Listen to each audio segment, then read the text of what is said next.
Ukraine के हमले में रूस के 2 एडीएस ध्वस्त हो गए हैं। पंजशीर S1 सिस्टम और OSA नष्ट हुए। खेरसोन में यूक्रेनी सेना ने अटैक किया है।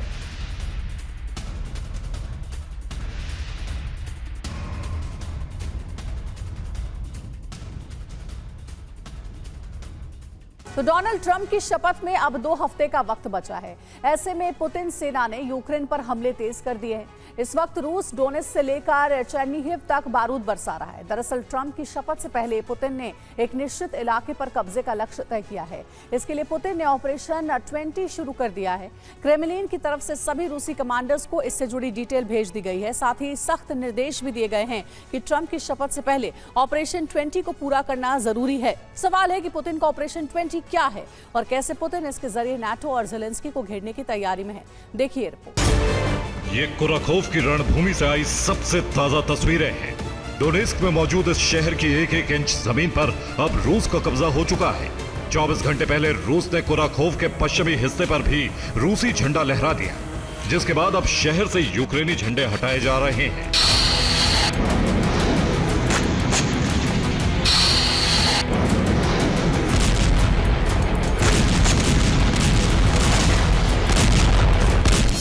कुराखोव से आई ये तस्वीरें इस बात का प्रमाण है कि पुतिन 20 जनवरी से पहले हर हालात में ऑपरेशन 20 जनवरी को अंजाम तक पहुंचाने वाले हैं।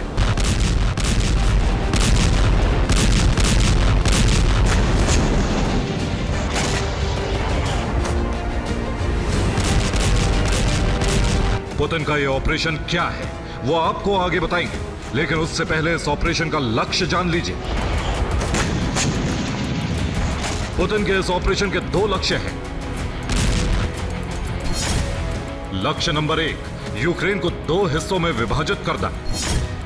लक्ष्य नंबर 2, रूस की पश्चिमी सीमाओं को हमेशा के लिए सुरक्षित करना।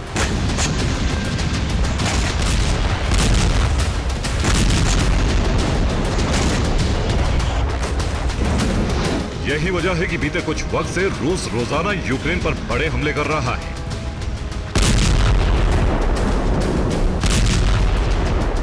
बीते 24 घंटे में रूस ने सबसे बड़ा हमला सूमी पर किया।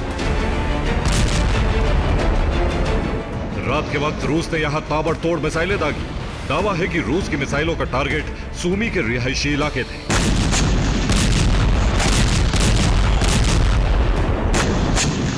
रूसी हमले के बाद सूमी की बहुमंजिला इमारतें क्षतिग्रस्त हो गई। वहीं रिहायशी मकान धू-धू कर जलने लगे। रिपोर्ट्स के मुताबिक रूस ने सूमी में कुल 13 मिसाइलें दागी। हमले में 12 इमारत और 2 स्कूल तबाह हो गए। हमलों में 2 बच्चों की मौत हो गई, वहीं 10 लोग घायल हैं।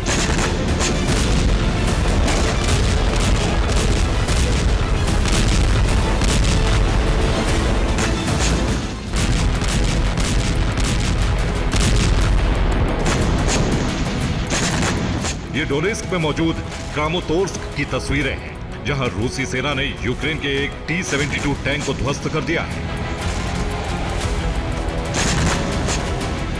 पोक्रोवस्क में रूसी सेना ने बड़ा ड्रोन हमला किया।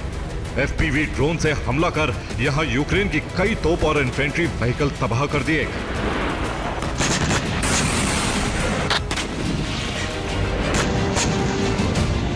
डोनेट्स्क में रूसी सेना आगे बढ़ने की कोशिश कर रही है।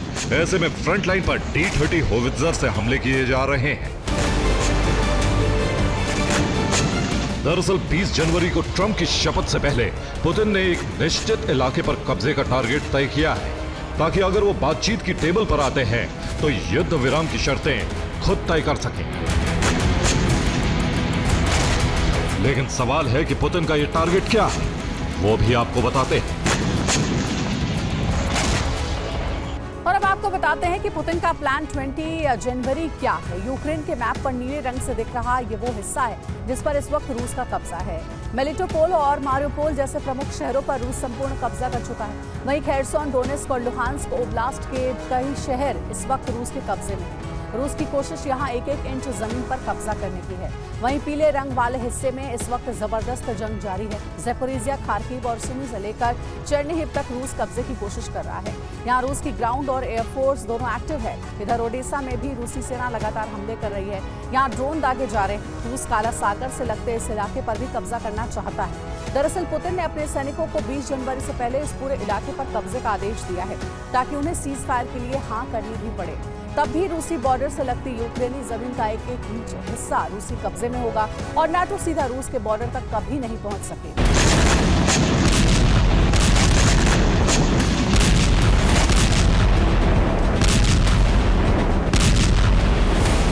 अगर मौजूदा हालातों में भी सीज फायर होता है तो फिलहाल स्थितियां काफी हद तक रूसी राष्ट्रपति के पक्ष में है।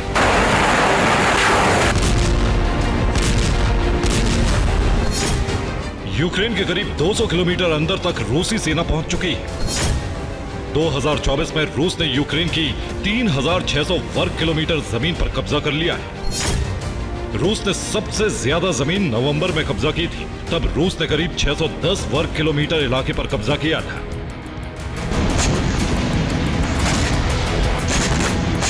नवंबर में अमेरिकी राष्ट्रपति चुनाव के नतीजे आए थे जिसमें डोनाल्ड ट्रंप को जीत मिली थी। साफ है कि पुतिन ने इसी के बाद यह प्लान तैयार कर लागू कर दिया था। इधर रूस ने अपने जियोटिन L1 उपग्रह को भी सक्रिय कर दिया है जिसकी पहली तस्वीरें रूस ने जारी की हैं। ये तस्वीरें अमेरिका के लॉस एंजलिस एयरपोर्ट की हैं। तस्वीरों में एयरपोर्ट पर मौजूद विमान साफ साफ देखे जा सकते हैं। सिर्फ इतना ही नहीं, एयरपोर्ट की हर इमारत और एक एक हिस्सा बिल्कुल साफ साफ कैप्चर हो रहा है।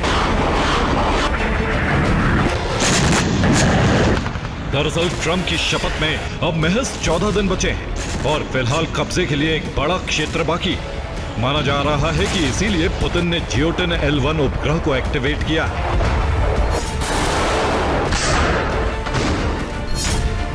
रूस जियोटिन सैटेलाइट का इस्तेमाल यूक्रेन युद्ध में करने वाला है। दरअसल यह अंतरिक्ष से धरती की रियल टाइम HD तस्वीरें लेने में सक्षम है। इसके जरिए रूस यूक्रेन सैनिक और ठिकानों की आसानी से पहचान कर सकता है। यूक्रेन की हर गतिविधि पर नजर रखना रूसी सेना के लिए आसान होगा।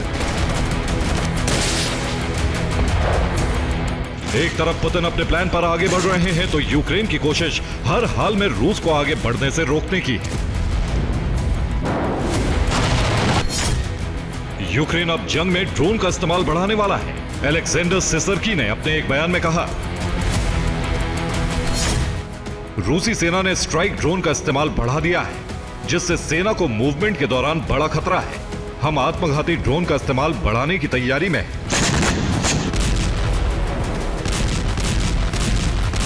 साफ है, ट्रंप की शपथ के बाद युद्ध किस तरफ जाएगा ये कोई नहीं बता सकता है।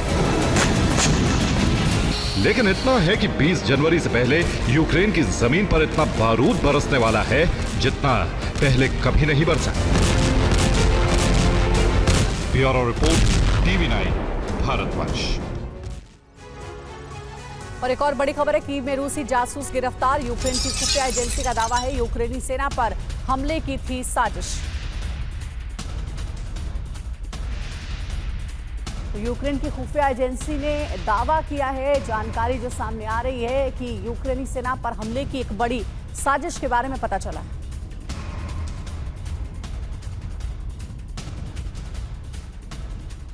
कुर्स्क की जंग में रूस और यूक्रेन की रणनीति चौंका रही है। पहले यूक्रेन की बढ़त, फिर रूस की व्यू रचना और अब इसी व्यू में फंसी यूक्रेनी फोर्स ने अपना प्लान बी एक्टिवेट कर दिया है। कीव का कुर्स्क के लिए यही प्लान बी रूस के लिए संकट बन गया है। एक ऐसा संकट जो न्यूक्लियर रेडिएशन से रूस को जला सकता है। इस प्लान में अब यूक्रेनी फोर्स के टारगेट पर है कुर्स्क का वो न्यूक्लियर प्लांट जो न सिर्फ कुर्स्क में फंसे यूक्रेनी सैनिकों का कवच बन सकता है बल्कि ग्लोबल विनाश का कारण भी बन सकता है। लेकिन कैसे, देखिए इस स्पेशल रिपोर्ट। कुर्स्क में जंग, ग्लोबल विध्वंस, ज़ेलेंस्की का मास्टर प्लान, विनाश का अलार्म। यूक्रेनी सेना का कुर्स्क तक पहुंचना ज़ेलेंस्की की ऐसी रणनीति का हिस्सा है जिसके जरिए डोनबास रीजन से रूस के सैनिकों को हटाने की डील संभव थी।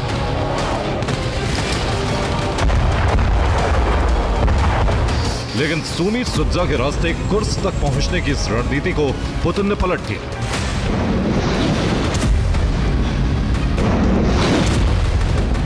यूक्रेनी सेना सप्लाई लाइन ठप करके रूसी सेना ने कुर्स्क को चक्रव्यूह बना दिया। उत्तर कोरियाई सैनिकों को आगे करके यूक्रेन सेना के बारूद को बर्बाद करवा दिया, जिसके बाद पुतिन ने कुर्स्क में ऑपरेशन मीट ग्राइंडिंग शुरू किया और हर क्षेत्र में रूस को बढ़त मिलने लगी।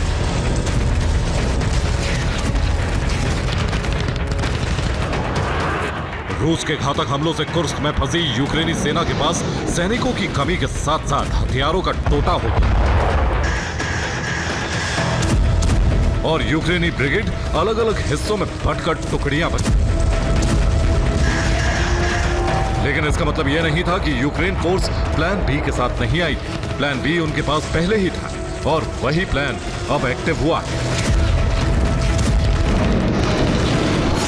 बदल गया war plan, target Kursk nuclear plant.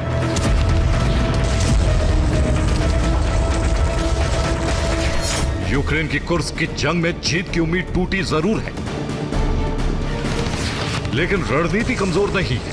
इसीलिए रूसी हमलों की वजह से टुकड़ियों में बटे सैनिकों ने कुर्स्क के न्यूक्लियर पावर प्लांट की दिशा में कदम बढ़ा दिए हैं और इन बढ़ते कदमों का इशारा है कि समय भी यूक्रेन के साथ है।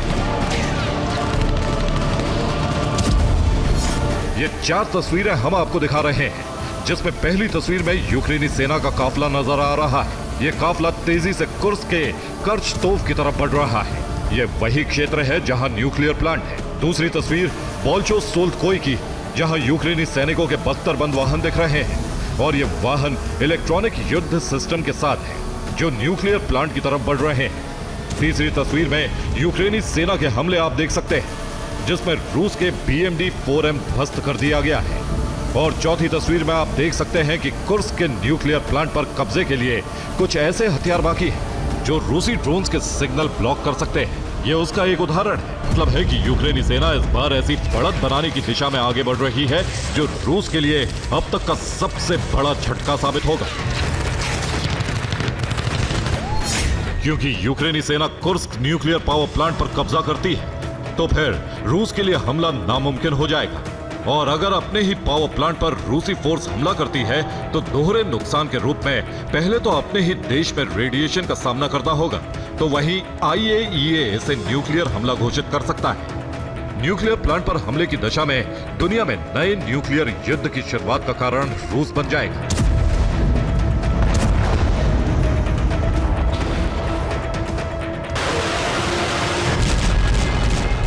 वहीं यूक्रेनी सेना अगर कुर्स्क में एंटर होती है, दोनों ही स्थिति यूक्रेन के लिए फायदेमंद साबित होगी, जिसमें न सिर्फ रूस के साथ डील आसान हो जाएगी बल्कि दुनिया पर दबाव बनाना भी आसान हो जाएगा।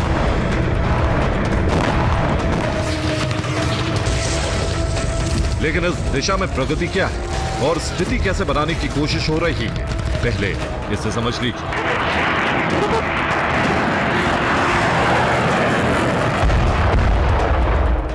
कुर्स्क की जंग में यूक्रेनी सेना के पास बढ़त इसलिए थी क्योंकि वो सुमी और सुत्जा से गुजरने वाले हाईवे के जरिए कुर्स्क के केंद्र तक पहुंच गए थे, लेकिन रूसी सेना ने उन पर ताबड़तोड़ हमले करके बिखरा दिया।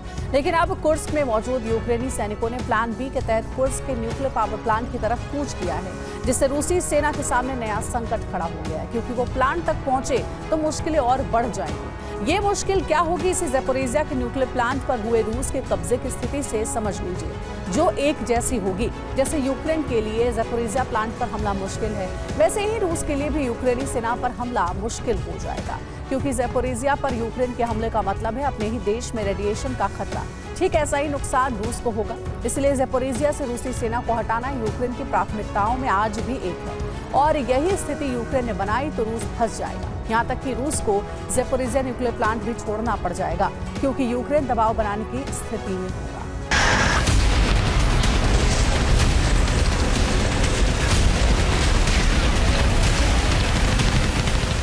मतलब साफ है कि यूक्रेन अब रूस के खिलाफ कुर्स्क में युद्ध को रूसी रणनीति के तहत ही अंजाम देने जा रहा है। और मुमकिन है कि यूक्रेनी सेना का प्लान भी यही रहा हो। इसलिए शक्तिशाली इलेक्ट्रॉनिक सिस्टम यूक्रेनी फोर्स ने पहले इस्तेमाल नहीं किए ताकि इन्हें कुर्स्क के न्यूक्लियर प्लांट पर तैनात किया जा सके।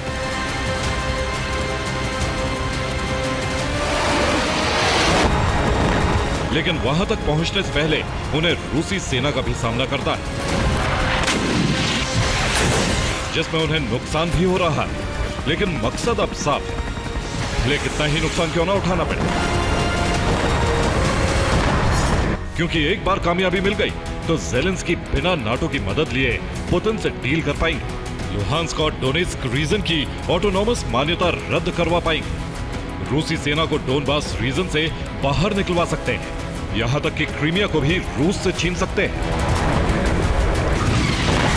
और पुतिन को ज़ेलेंस्की के इरादे समझते जरा भी देर नहीं लगी। इसलिए कुर्स्क में पुतिन ने न्यूक्लियर पावर प्लांट की सुरक्षा के लिए तैयारी शुरू कर दी ताकि यूक्रेनी फोर्स वहां तक पहुंच ही ना सके।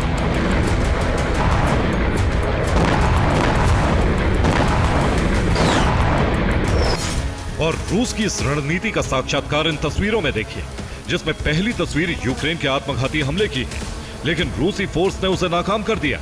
2 टैंक 12 बख्तरबंद नष्ट कर दिए गए।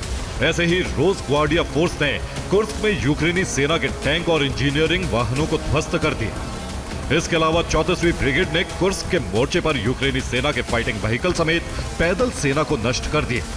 चौथी तस्वीर इस बात की गवाह है कि कुर्स्क में जहां भी यूक्रेनी सेना की हलचल दिख रही है, वहां तुरंत कार्रवाई हो रही है।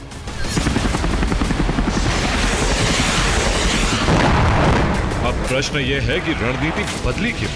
इस प्रश्न का जवाब है पुतिन के प्लान को समझना और यूक्रेन के अंदरूनी हालात। दरअसल कुर्स्क में उत्तर कोरिया के 3800 सैनिकों की मौत का दावा हो रहा है, जो बताता है कि इतने सैनिकों का सामना करने में भारी बारूद का इस्तेमाल हुआ होगा। लेकिन इस बारूद से रूसी सेना को ज्यादा नुकसान नहीं पहुंच पाया, इसलिए कुर्स्क में यूक्रेनी सेना फंस गई। वहीं यूक्रेन में जारी सेना भर्ती अभियान भी कमजोर पड़ गया। ज्यादातर युवा सेना में भर्ती होने से ही कतराने लगे।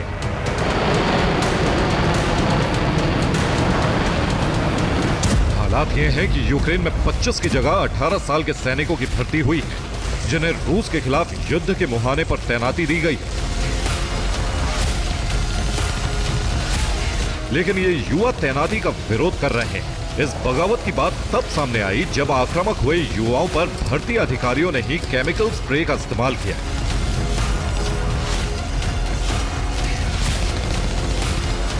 और इस बगावत को देखते हुए ज़ेलेंस्की की उम्मीद धराशायी हो गई। इसलिए आखिरी उम्मीद कुर्स्क न्यूक्लियर पावर प्लांट बन गया। Bureau report, TV9 Bharatvarsh. और नए साल पर चीन में HMPV की दहशत देखी गई है, जिसके बाद इस वायरस ने भारत में भी दस्तक दे दी है। भारत में इस वायरस से जुड़े 4 केस मिले हैं। सवाल है कि क्या चीन एक बार फिर दुनिया से कुछ छिपा रहा है? नए साल पर ये तस्वीरें चीन से सामने आई थी, जिनमें अस्पतालों के अंदर पैर तक रखने की जगह नहीं थी। चेहरे पर मास्क और बच्चों को गोद में लिए माता पिता इलाज के लिए लाइनें लगाए खड़े थे। तब भारत में डर जरूर था, लेकिन किसी को यह अंदेशा नहीं था कि HMPV वायरस भारत में दस्तक दे देगा। भारत में एक ही दिन में HMPV वायरस के 4 केस मिले हैं। HMPV का पहला और दूसरा मामला कर्नाटक के बेंगलुरु में मिला है, जहां 8 महीने और 3 महीने के शिशु को HMPV संक्रमित पाया गया है।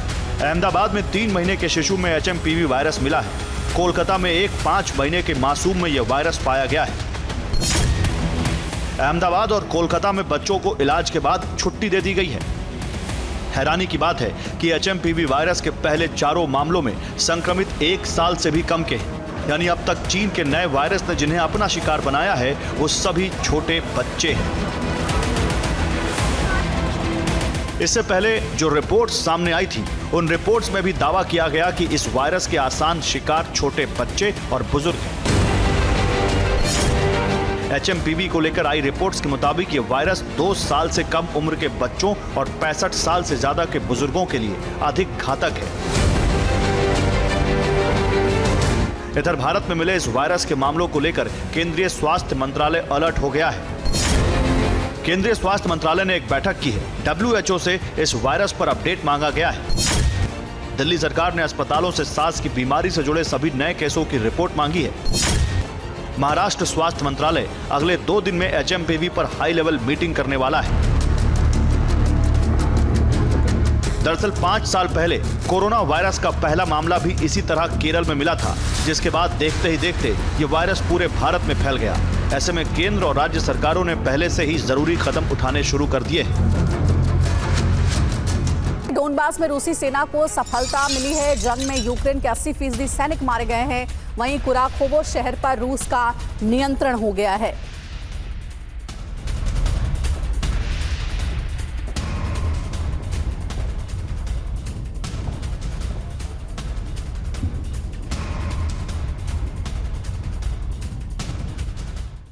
अमेरिकी चुनाव के दौरान ट्रंप ने युद्ध और नाटो सदस्यों की सुरक्षा के नाम पर हो रहे भारी भरकम खर्च को मुद्दा बनाया था। ट्रंप ने चुनाव जीतने के बाद भी नाटो सदस्यों को चेतावनी देते हुए अमेरिका से नाटो से अलग करने वाला बयान दिया था। माना जा रहा है कि ट्रंप के इसी तेवर को पुतिन एक बड़ा मौका मान रहे हैं और यूरोप में हमला करने का प्लान तैयार कर रहे हैं। दूसरी ओर उम्मीद ये भी है कि पुतिन ट्रंप से सीज फायर पर बात करने की जगह यूक्रेन पर कब्जा करे और सीमा के करीब दूसरे देशों पर हमला करके नाटो को चुनौती दे। पुतिन को लग रहा है कि ट्रंप काल में अमेरिका युद्ध में और खर्च नहीं करेगा। कुर्स्क और डोनेट्स्क से भी बड़ी तबाही।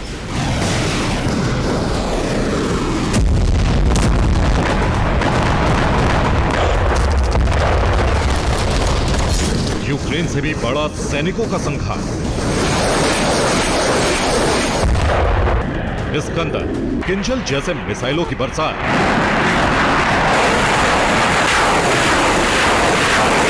और नाटो देशों के फाइटर जेट का आघात। ट्रंप काल के दौरान एक तरफ रूस यूक्रेन के बीच युद्ध विराम की उम्मीद है, तो दूसरी तरफ एक ऐसे महायुद्ध के संकेत जिसकी आग यूरोप तक फैलेगी।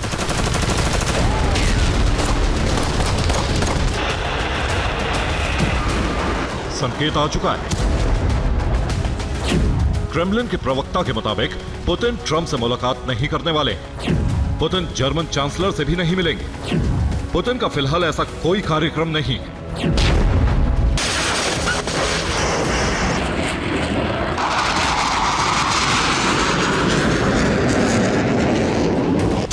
क्रेमलिन के संदेश से साफ है कि पुतिन को फिलहाल युद्ध विराम या फिर नाटो से बातचीत करने में कोई दिलचस्पी नहीं है।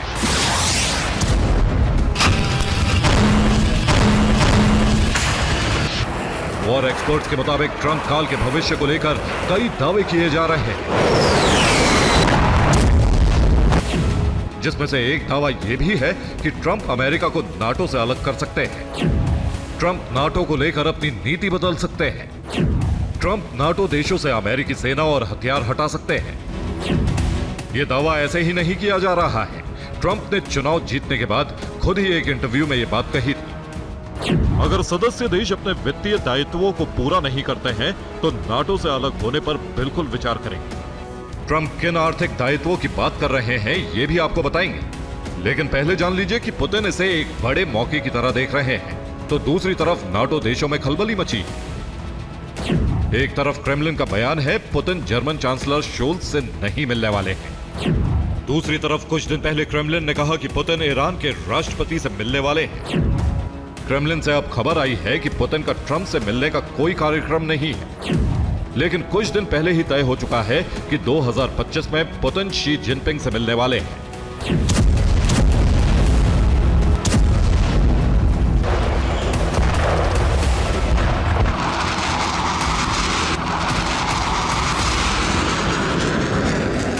दूसरी तरफ बड़ी खबर यह भी है कि बेलारूस में ओरेश्निक मिसाइलों की तैनाती होनी तय है।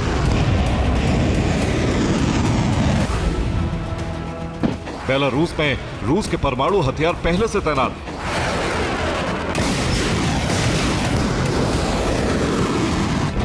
रूस के नेवी चीफ ने खुलकर कह दिया है कि नाटो से बढ़ती चुनौती की वजह से रूस एक बड़े जंग की तैयारी कर रहा है।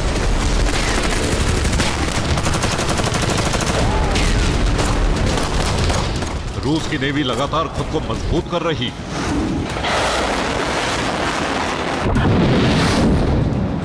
2024 में ही रूस की नेवी में 2 दर्जन से अधिक युद्धपोत और सबमरीन को शामिल किया गया है।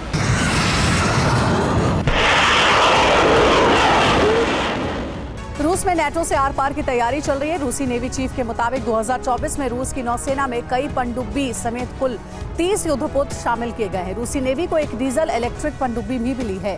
ताकतवर सबमरीन की बात करें तो अभी कुछ दिन पहले ही दिसंबर में ही रूसी नेवी को नई पनडुब्बी मिली है। ये यासेन एम क्लास पनडुब्बी है जो बेहद ताकतवर है।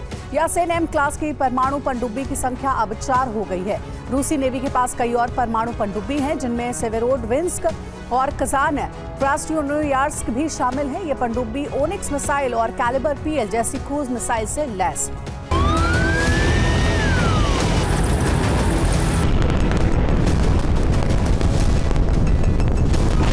समंदर से नाटो के बड़े और ताकतवर देशों से मुकाबले की तैयारी है। लेकिन युद्ध के आगाज को लेकर वॉर एक्सपर्ट्स की थ्योरी अलग है।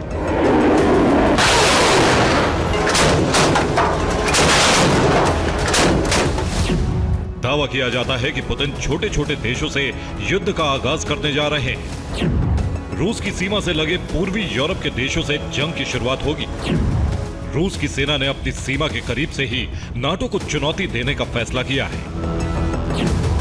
यानी रूस की पनडुब्बी और युद्धपोत छोटे छोटे देशों की मदद के लिए आगे बढ़ने वाले नाटो के बड़े देशों पर दबाव बनाने के लिए तैनात रहेंगे। तो वहीं रूस की सेना अपनी सीमा में रहकर ही युद्ध की शुरुआत करेगी।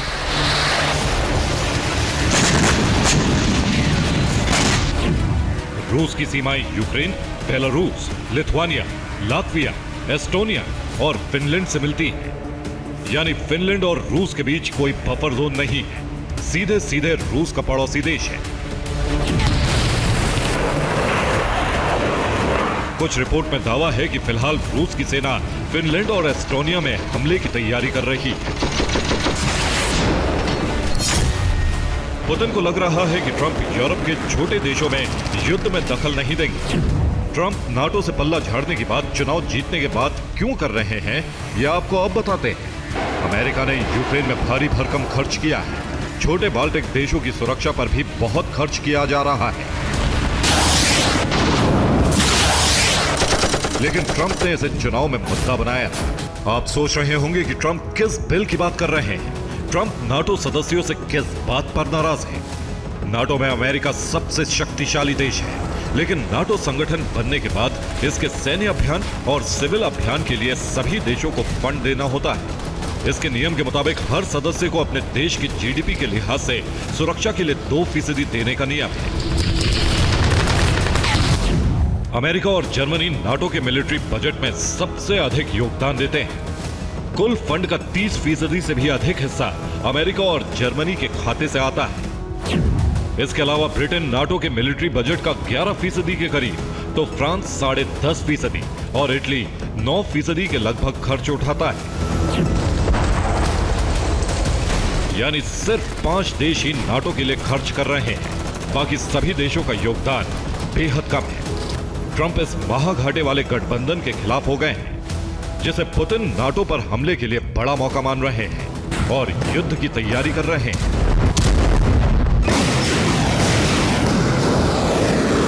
Bureau report, TV9 Bharatvarsh. आगे बढ़ते हैं। ज़ैपोरिज़िया में रूसी सेना का पलटवार। ज़ैपोरिज़िया शहर पर मिसाइल से अटैक हुआ है। यूक्रेनी सेना को टारगेट करके यहां हमले हुए हैं।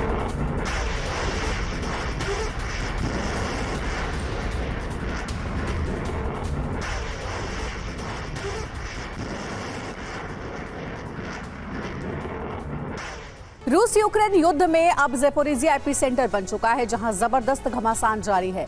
ज़ेलेंस्की को अंदाजा हो गया है कि अगर ज़ैपोरिज़िया पर उसका संपूर्ण कब्जा हो गया तो कीव तक रूसी सेना कभी भी पहुंच सकती है और यूक्रेन का सरेंडर कोई नहीं रोक सकता। इसलिए ज़ेलेंस्की पूरी ताकत से रूस पर हमले कर रहे हैं। ज़ैपोरिज़िया में रूसी सैनिकों पर स्टॉर्म शैडो से हमले किए जा रहे हैं। इस बीच ज़ैपोरिज़िया पावर प्लांट को भी टारगेट किया गया है। अगर यूक्रेन के हाथ से ज़ैपोरिज़िया जाता दिखेगा तो यूक्रेन न्यूक्लियर प्लांट में विस्फोट कर सकता है। ऐसा हुआ तो यूरोप में एटमी तबाही आने से कोई नहीं रोक सकता।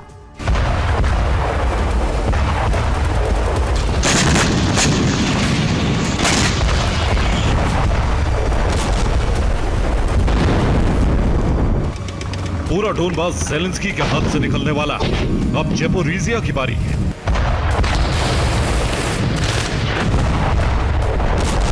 क्योंकि पुतिन के सैनिक ज़ेपोरिज़िया की घेराबंदी कर चुके हैं, कभी भी ज़ेपोरिज़िया पर संपूर्ण कब्जे का ऐलान किया जा सकता है।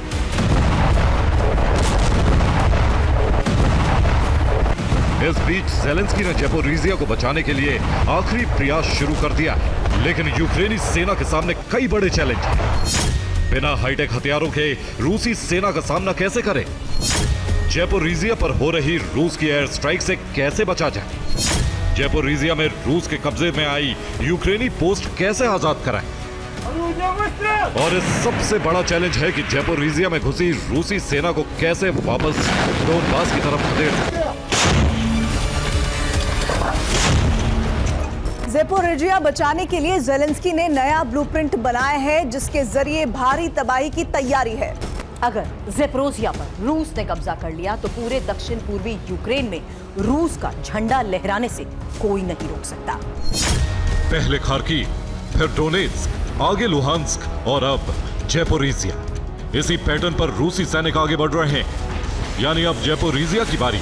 वैसे भी ज़ेपोरिज़िया न्यूक्लियर पावर प्लांट पर रूस ने शुरुआत से ही कब्जा जमाया हुआ है, जिसे वापस पाने के लिए ज़ेलेंस्की कई कोशिश कर चुके हैं, लेकिन नाकाम साबित हुए।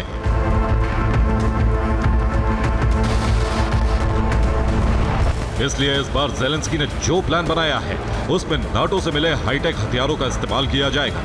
स्टॉर्म शैडो और अटैक एमएस का इस्तेमाल किया जा रहा है। ज़ेलेंस्की की टारगेट पर ज़ेपोरिज़िया न्यूक्लियर प्लांट भी है, जहां ड्रोन से हमला करने की तैयारी है। कुछ घंटे पहले ही यूक्रेन की तरफ से ज़ेपोरिज़िया में रूसी सैनिकों पर ताबड़तोड़ हमले किए गए।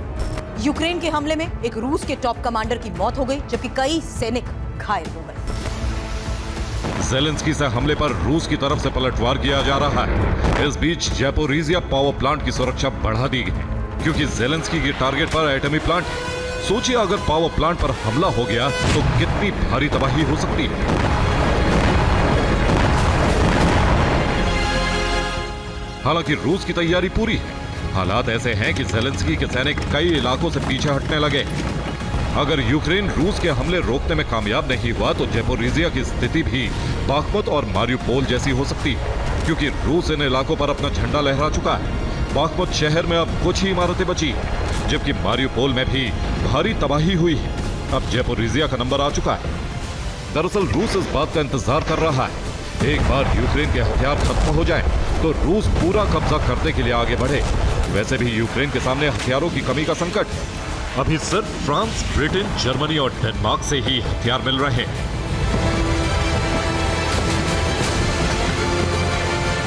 जबकि अमेरिका हथियार देगा या नहीं, इसका फैसला 20 जनवरी को ट्रंप की शपथ के बाद तय हो सकता है। तब तक ज़ेलेंस्की ट्रंप को मनाने के लिए इमैनुअल मैक्रों और ओलाफ शोल्स के सहारे कूटनीतिक दांव खेलने में जुटे हैं।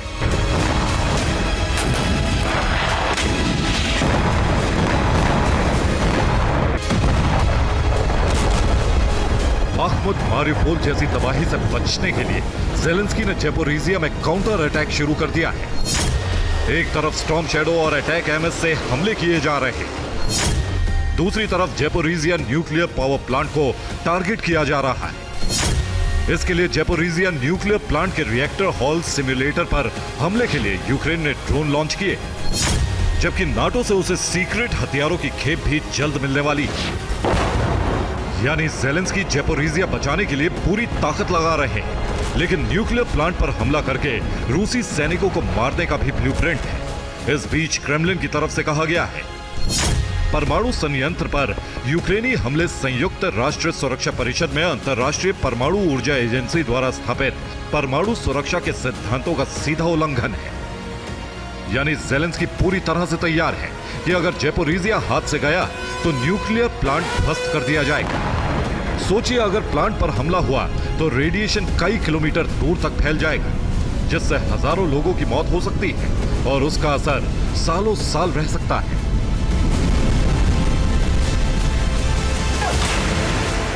IAEA को इस हमले की जानकारी है। एजेंसी की तरफ से बयान जारी हुआ है।